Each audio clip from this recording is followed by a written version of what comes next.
Olá, eu sou o Fernando Rocha e esse é o Na Medida do Possível, ou Quase, um não manual sobre a vida saudável. Não manual porque a gente, felizmente, não tem manual.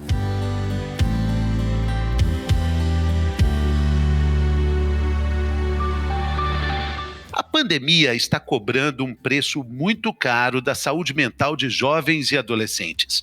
Os casos de depressão, crise de pânico e ansiedade estão explodindo nos consultórios. Esses distúrbios podem ser importantes sinais de alerta para um problema maior, o suicídio. A gente precisa falar sobre isso de forma clara, de forma objetiva. É preciso entender que o suicídio é uma solução definitiva para um problema passageiro. E nesse episódio, a gente tem uma especialista no assunto, a psiquiatra Gabriela Stumpf. Seja bem-vinda, doutora. Fernando, obrigada pelo convite. De poder falar um pouco sobre, transtornos mentais na infância e adolescência, eu acho que é uma coisa importante de ser dito, muito pouco explorada e com muito preconceito ainda na busca pelo tratamento. Então, legal essa iniciativa.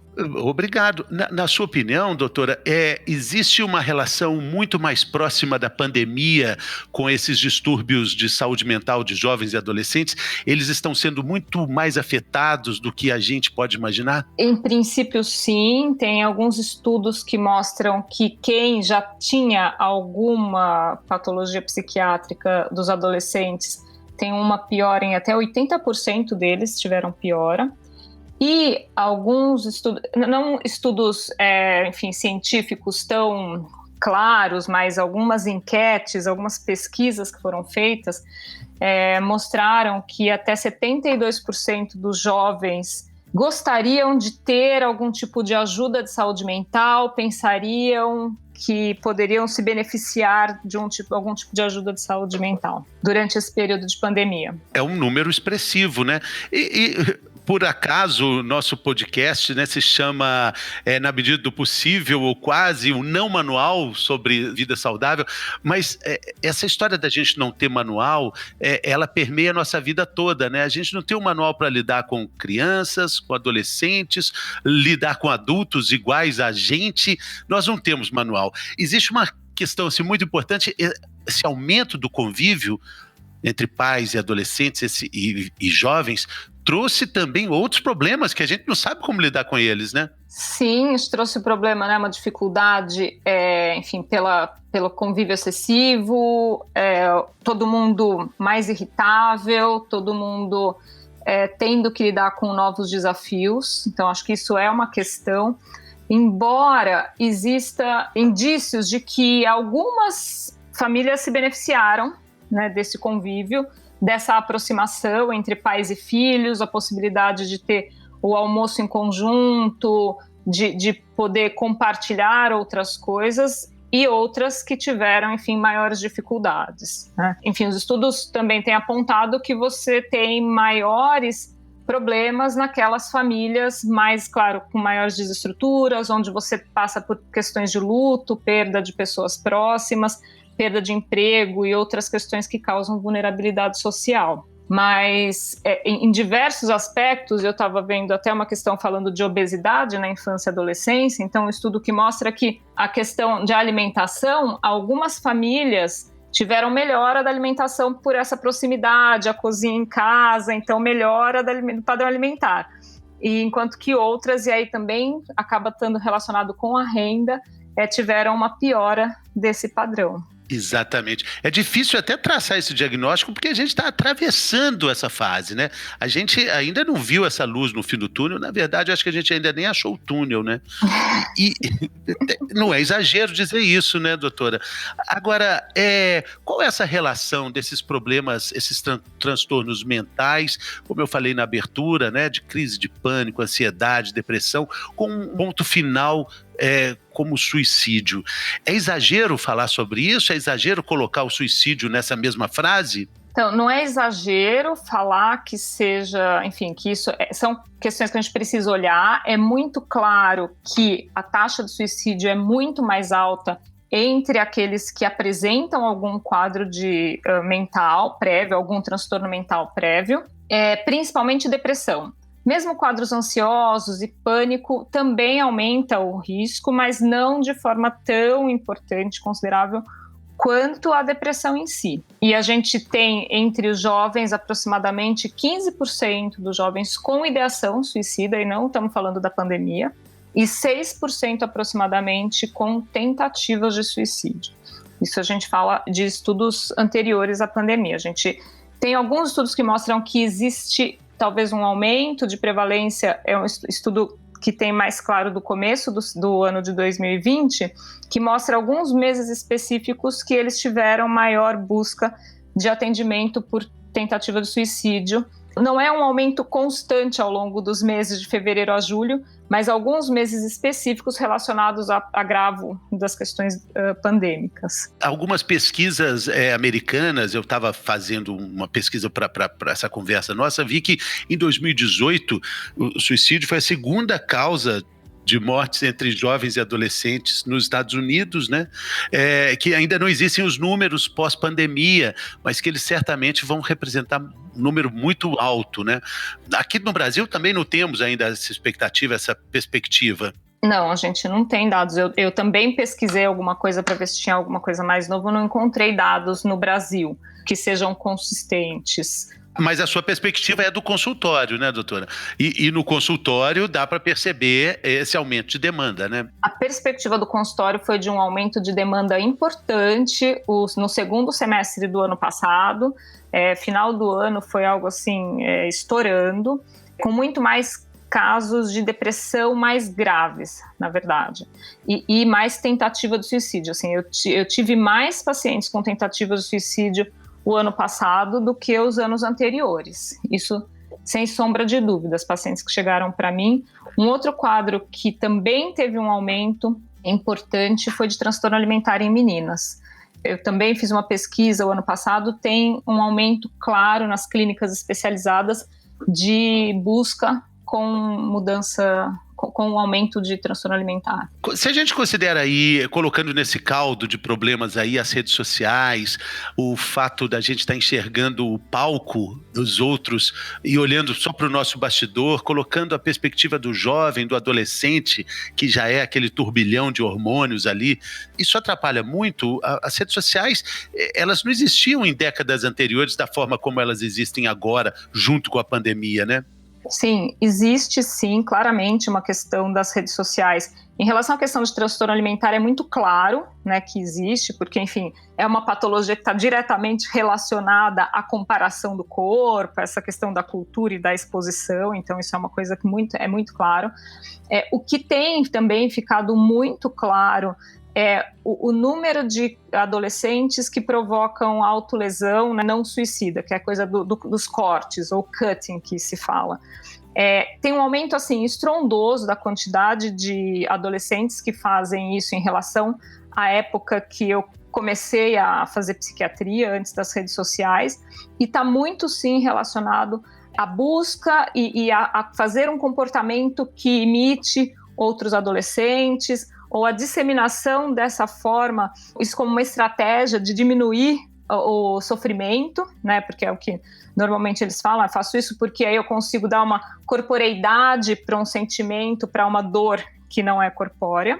Então isso realmente tem um aumento muito claro nas redes sociais. Tanto de, assim, busca, né, por esse tipo de tema, mas também tem uma coisa interessante que os pais muitas vezes eles falam, eles entendem que essas questões que estão aparecendo na mídia são a causa do problema dos filhos, né, nas mídias sociais, nas redes sociais. E não é isso, é uma coisa muito clara que a criança, o adolescente que está deprimido, que está tendo um sofrimento, ele vai buscar isso, que vai promover, sim, comportamentos mais desadaptativos. E que é muito claro que a hora que eles melhoram da depressão, eles param de seguir esse tipo de página. É todo um comportamento. Aí a gente chega numa pista importante para pais e mães, para cuidadores, para educadores, sobre condutas adequadas a isso. A gente falou de algo que é físico, corte, normalmente no braço, nas pernas. Existem também atitudes assim de tirar um pouco do cabelo, né? Tirar fios seguidos do cabelo, mas também existem atitudes que são quase neutras também, que não são físicas. Como Como é que os pais percebem isso e como é que eles devem agir? Acho que o mais importante é ficar atento a mudanças de padrões de comportamento, né? E aí, uma das questões mais difíceis na adolescência, porque é uma fase de mudança de padrão de comportamento, mas algumas questões que são, por exemplo, que a gente fala neurovegetativa, ou seja, que não está relacionada a um comportamento, a uma emoção, que são alterações de padrão de apetite e alteração de padrão de sono. São pistas importantes de que pode estar acontecendo alguma coisa. Existe também uma questão, principalmente no sono do adolescente, de um comportamento de querer ficar acordado até mais tarde e tudo mais, mas é importante, por exemplo, se a criança, o adolescente se propõe a dormir, ele consegue dormir ou ele não consegue dormir, né? Se ele está ficando mais tempo no celular porque ele não consegue dormir, se ele desliga o celular ele fica tempo sem dormir, ou se passa a ter sonolência excessiva, dormir muito durante o dia, isso pode ser sinal de depressão. Insônia mais frequentemente pode ser depressão, mas também pode ser ansiedade. Aumento de apetite ou diminuição de apetite, mudança do comportamento alimentar no sentido de começar a buscar mais carboidrato, isso pode ser sintoma depressivo e também ansioso. Então, isso são coisas que são interessantes porque não estão relacionadas à emoção, porque a emoção a gente tende a sempre justificar. Eu tô assim por conta da escola, eu tô assim por conta do namorado, eu tô assim porque meus pais são chatos, eu tô assim por conta do Covid, eu tô assim porque não me deixaram sair. Então é mais difícil. Mas outra questão muito importante, que não é muito vista nos adolescentes e é sempre atribuída à adolescência, é muita irritabilidade. Mas irritabilidade excessiva, raiva, comportamentos agressivos, brigas muito frequentes, são coisas que são comuns na depressão em adolescente. Também tem aquele adolescente que está muito reclamão, sabe assim, tudo é ruim, sai com os pais é ruim, vai para o clube é ruim, vai para o shopping é ruim, que ok, não está relacionado a uma mudança de padrão do que ele gosta, mas coisas que em família é feito e que pode ser gostoso, começa a reclamar de tudo. E aí muitas vezes o que acontece? Poxa, reclama de tudo que é com a família, mas a hora que está com os amigos vai bem, está lá no WhatsApp e está gargalhando. Isso é fato, isso não exclui uma questão da depressão. O que acontece na depressão, você para de ter a possibilidade de sentir prazer. Só que o que é mais importante, mais prazeroso, é a última coisa que vai ser afetada. E aí, então, as outras coisas passam a ser chatas. Então, aquela coisa, vamos no cinema. Daí vai pro cinema, que saco, que chato. Pô, foi fazer o filme que gosta e tudo mais. São coisas que estão demonstrando isso, é importante ficar atento. Importante mesmo, isso é profilaxia, né, de problemas que vão acontecer mais na frente com mais intensidade. Quando a gente fala principalmente de suicídio, existem vários, não só tabus, mas também mitos, né? Um deles é de que a pessoa que fala que vai suicidar, na verdade não suicida. Isso é mito ou é realidade? Mito. É um mito. Aquela história de cão que late não morde é a maior mentira em suicídio, né?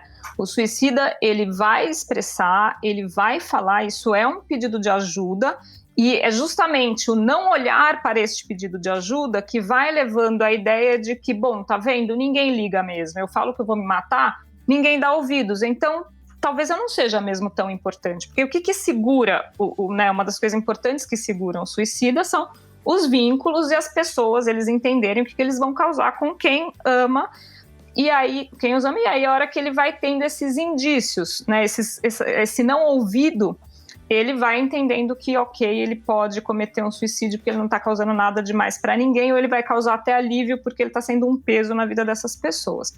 Então, isso sim é um mito. Tem uma coisa importante do suicídio, né, na adolescência, que não existe em outras faixas etárias, que é o suicídio em cluster. E por isso todas as questões de cuidado com a mídia, do que você vai falar quando você tem algum ídolo, né, pop que se suicida, ou quando tem algum suicídio num ambiente escolar, um adolescente que se suicidou, ou um ídolo que se suicidou, normalmente que tem realmente um transtorno, tem uma patologia que leva a isso, e os adolescentes, como é uma faixa etária que é muito mais impulsiva, se vê diante de situações que eles entendem que não tem controle, que eles não têm solução, e aí eles veem como o suicídio como uma solução, e existe aí um aumento do número de suicídio. Então é muito importante, né, cuidado em relação ao não divulgar a forma de suicídio, essas são coisas importantes. Existe um paradoxo muito grande com relação à imprensa. É um acordo que não é escrito, não faz parte ainda, não é oficial, mas não se divulga suicídio de uma forma corriqueira, como notícia, né? Existem jornalistas que não concordam com isso, existem outros que concordam.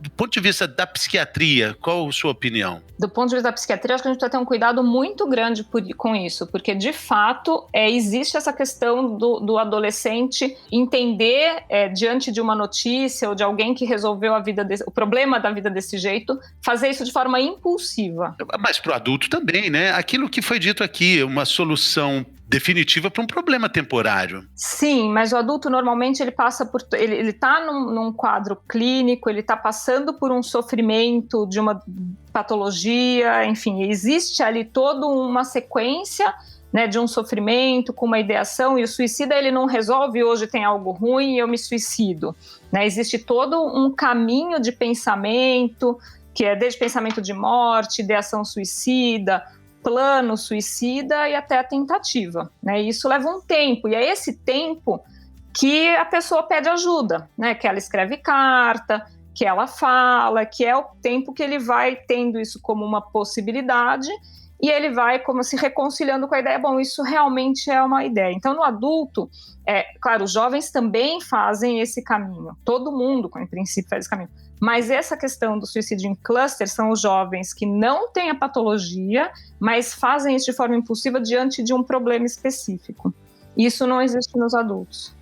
Hoje saiu uma reportagem na Folha de São Paulo falando sobre o uso da inteligência artificial para identificar sinais de depressão entre jovens e adultos também, através dos textos publicados nas redes sociais. A ideia é que os textos assim pincelados são verdadeiros pedidos de socorro, mas assim quase que explícitos e que passam batido. O que a gente, enquanto família, enquanto pai, mãe, amigo, colega, o que a gente pode fazer para ajudar uma pessoa em situação, como você está dizendo, com essa idealização suicida? Acho que assim, a primeira coisa é tentar abordar, entender, né, um pouco como que o jovem está pensando. Assim, realmente eu tenho muitas experiências de que os pais trazem os filhos alertados por alguém que viu posts e realmente essas pessoas estão deprimidas, então é algo que tem que ser olhado, é relevante. E buscar auxílio, na realidade. Acho que essa é quando você está nesse ponto, né, que tem os posts e tudo mais, é difícil que você consiga ter uma atuação sem buscar um auxílio, pelo menos psicológico, né? Uma psicóloga. E isso enquanto paciente ou enquanto familiar? A família, para levar o paciente, né? Pedir a ajuda, a família precisa de ajuda. E o paciente também, né? Mas assim, os pais que precisam ter essa iniciativa e não minimizar esse tipo de post, né? Porque coisa de adolescente não é coisa de adolescente, é coisa de adolescente deprimido. Que precisa de ajuda. É isso, né? Acho que o que fica é essa questão de que cão que late morde. Se existe um aviso, existe o sinal de um problema. Isso é importante deixar claro. Sim, exatamente. Isso é frequentemente minimizado pela família. Né? Isso é uma coisa que realmente é frequente, que quando chegam no consultório tenham falas de mas eu já tinha falado, mas eu não dei bola para isso.